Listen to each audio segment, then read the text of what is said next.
Welcome to this quick tutorial in which you'll find out how to use layers in Photoshop.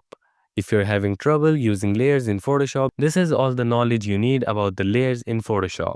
First of all, open up your Photoshop app and create a new project. Now this is your home page. You'll see on the bottom right corner the layers tab. This is where all the layers are gonna be for your project. Just for an example, I'm gonna create a shape.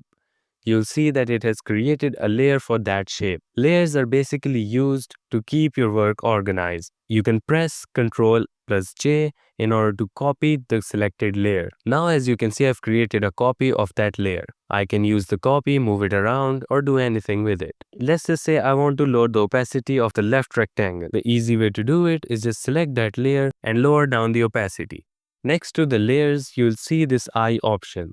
If you click on it, you'll see that the layer has now been disappeared. You can click it again to bring it back. You can control click on all the layers and you can select them. By clicking this option, you'll be able to group all the layers together. Now you can move them around or edit them as you want in a collective group. You can click on this plus option in order to create a blank layer. Now let's just say you want to use a brush on some project that you're doing. You don't want to ruin the whole project if you mess up the brush. So what you need to do is create a new layer, do everything that you want with the brush, and now if you don't like it, you can just delete it, or if you want to move around, you can just choose that layer instead of ruining your whole project. Even if you bring another picture onto your project, that will be created as a new layer. So you can understand that the layers are used to organize your work, and everything that you bring onto your project or everything that you will create onto your project will be created as a new layer. And that is all you need to know in order to use layers on Photoshop.